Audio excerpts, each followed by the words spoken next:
क्या है, अगर आप लोगों को लगता है कि हम लोग लड़ाई नहीं करते तो हम लोग बहुत लड़ाई करते हैं। बस अभी अभी हम लड़ाई कर रहे थे। बस ये लड़ाई ही हो रही है। कहाँ ही लड़ाई हो रही है। लेकिन तुम्हें इस घर में रहना है या नहीं रहना है? ना, हमको भी रहना है, तुमको भी रहना है, इसी घर में रहना है।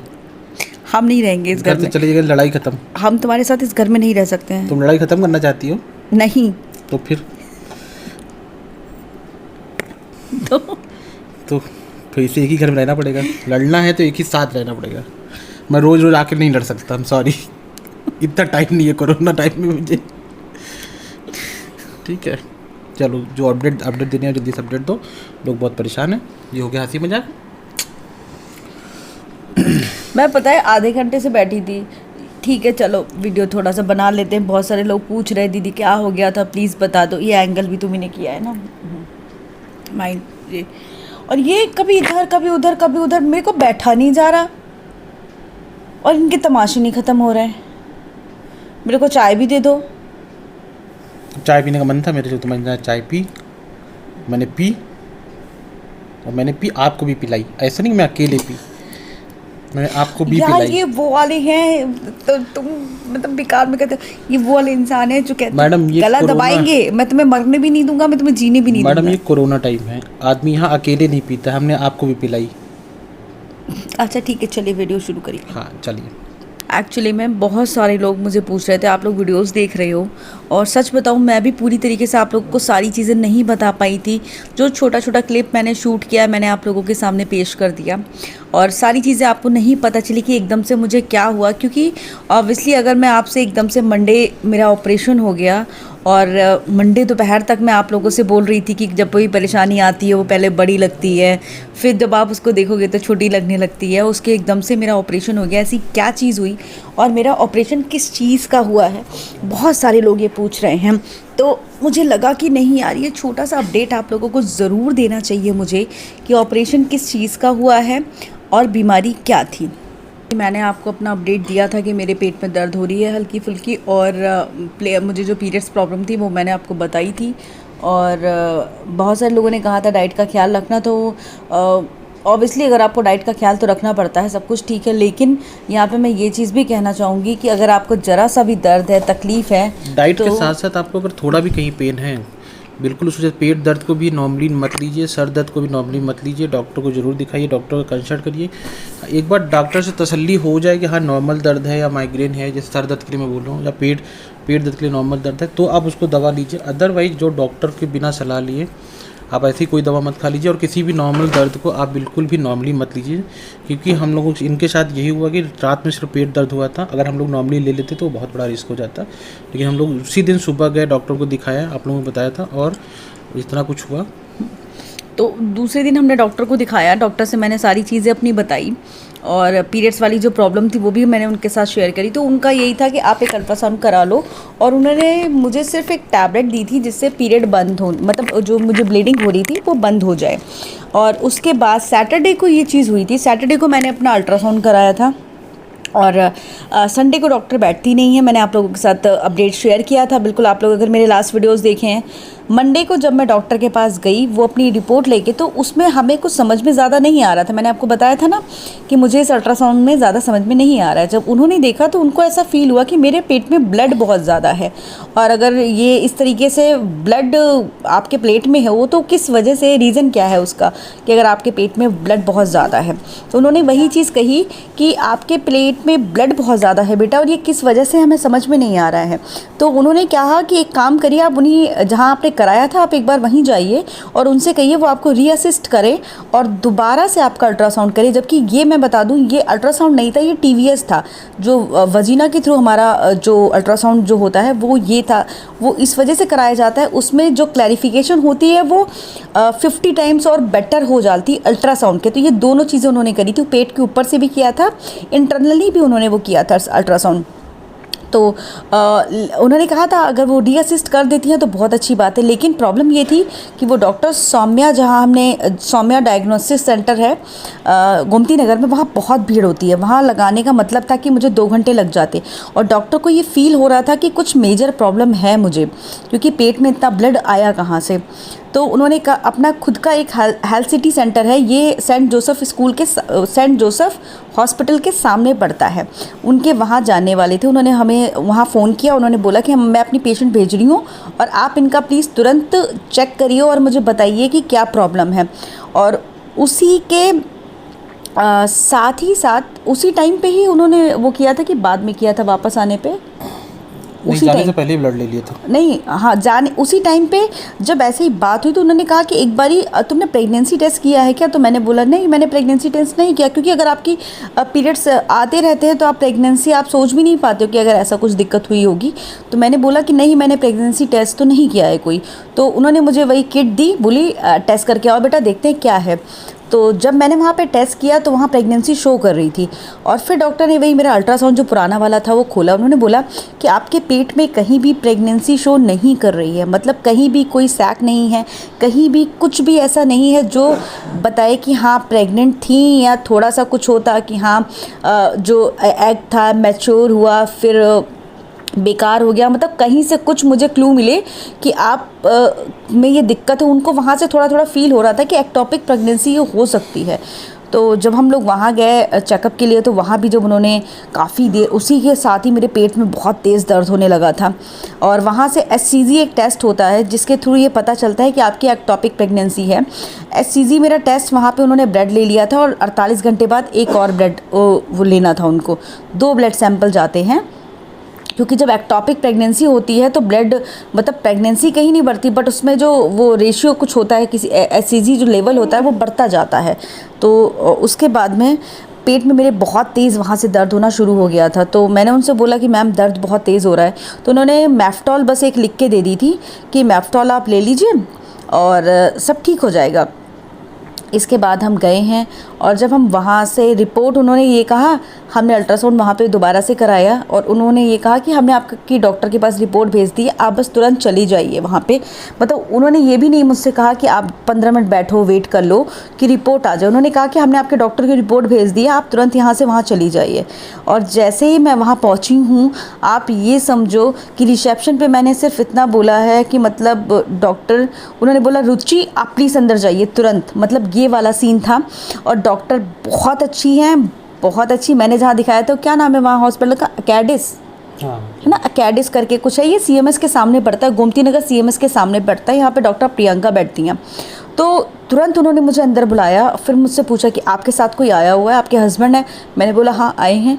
फिर इनको अंदर बुलाया और तब उन्होंने बोला कि बेटा ये एक्टोपिक प्रेगनेंसी है आपकी, और जो आपकी फैलोपियन ट्यूब है ये फट चुकी है, क्योंकि आपके पेट में इतना ज़्यादा ब्लड तभी आएगा कि जब आपकी इंटरनल ब्लीडिंग हो रही होगी या फिर इंटरनल आपका कोई पार्ट डैमेज हुआ होगा।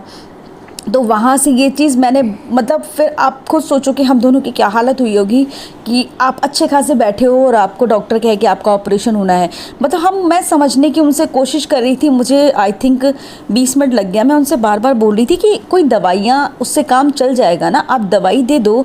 मैं मतलब एक्टोपिक है प्रेगनेंसी, मैंने भी इसके बारे में सुना था, इसके पहले मुझे पता थी इसके बारे में। तो मैंने कहा आप दवाई दे दो, उससे शायद सही हो जाएगा। मतलब सर्जरी, पहले उन्होंने ये चीज़ कही थी, कहने लगे कि बेटा मैं पता करती हूँ, मतलब एक लैप्टो कुछ होता है जिससे दूरबीन से जो करते, हाँ जिससे दूरबीन से किया जाता है, हम आपके वो कर देंगे। उसमें ये था कि फैलोपियन ट्यूब आपकी फटी नहीं थी, तब वो चीज़ वो करती। वहाँ पे वो थोड़ा सा थी कि शायद फैलोपियन ट्यूब नहीं फटी है, हल्का सा, मतलब 0.5 मेरे ख्याल से % थी कि फैलोपियन ट्यूब नहीं फटी है।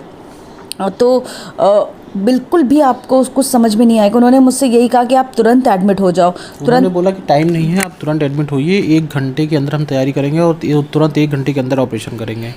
लेकिन फिर ये इतना डर गई थी कि अब तुरंत 1 घंटे में, मतलब हम डॉक्टर को दिखाने आए हैं तो 2:30 बजा था उस टाइम पे, पता चले कि आप तुरंत एडमिट करके तुरंत ऑपरेशन कर दो। फिर नहीं हो पाया तो हम लोगों ने बोला डॉक्टर मैम थोड़ा सा टाइम दीजिए, 1-2 घंटे का एटलीस्ट थोड़ा सा, तो ये माइंड थोड़ा प्रिपेयर हो सकें अपने आपको कि हाँ हम ऑपरेशन कराने जा रहे हैं।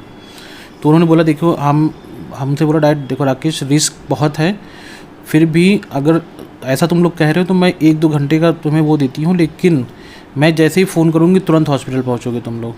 या कुछ होगा इसको या थोड़ा बहुत दर्द होगा तो तुरंत बिना सोचे में जब फ़ोन करें तो लेके हॉस्पिटल पहुँचोगे। एक्चुअली उन्होंने पल्स का तो बताया था कि बस मेरी इतना पल्स टाइम हुआ था 80 कि थी, बोली आपकी पल्स और 100 पल्स चेक नहीं करते होनी रहना, ये चाहिए, बढ़नी नहीं चाहिए। उन्होंने मुझे पल्स चेक करना बताया। उन्होंने कहा बेटा तुम समझ नहीं पा रही हो, तुम्हारी ज़िंदगी रिस्क पे है और पल्स तुम चेक करना जानती हो। मैंने बोला नहीं, कहती ऐसे चेक करनी है और तुम्हें पल्स 100 नहीं होनी चाहिए तुम्हारी। उनका ये था तुम्हारी 100 नहीं होनी चाहिए।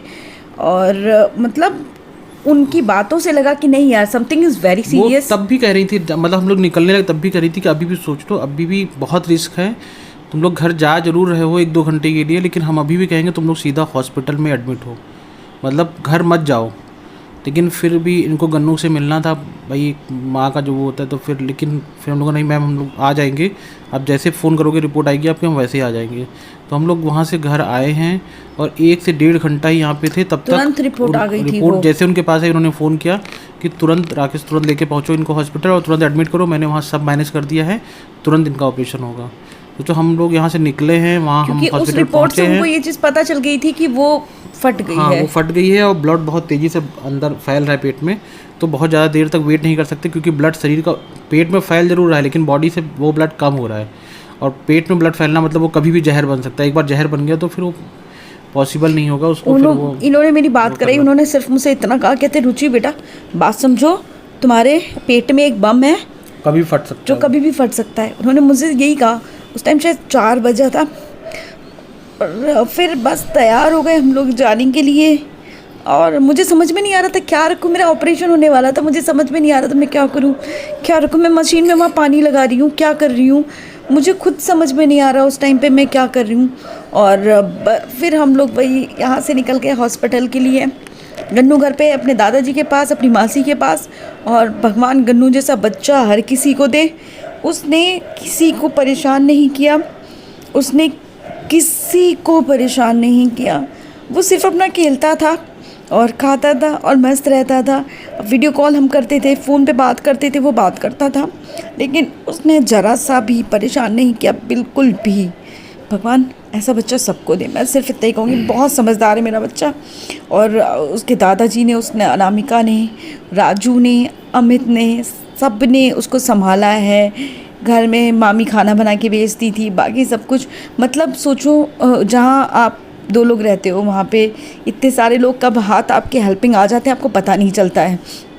और बहुत सब लोग थे, मुझे भगवान कोई टेंशन नहीं थी, बस जो था वो इनको ऑपरेशन। लेके फिर हम लोग हॉस्पिटल पहुँचे हैं।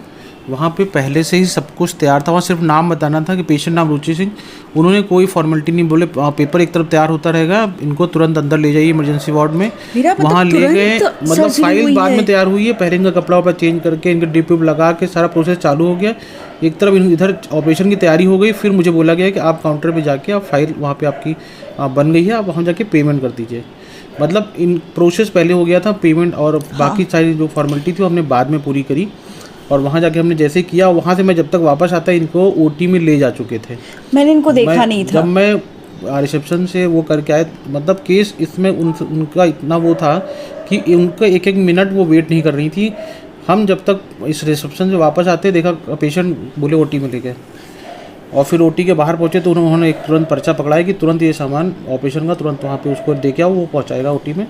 मैं ले जाके वहाँ मैं स्टोर वाले को दिया उसको हॉस्पिटल में, और देखते ही देखते मतलब 15 से 20 मिनट में वो ऑपरेशन चालू हो गया। और ये ऑपरेशन 2 घंटे चला था।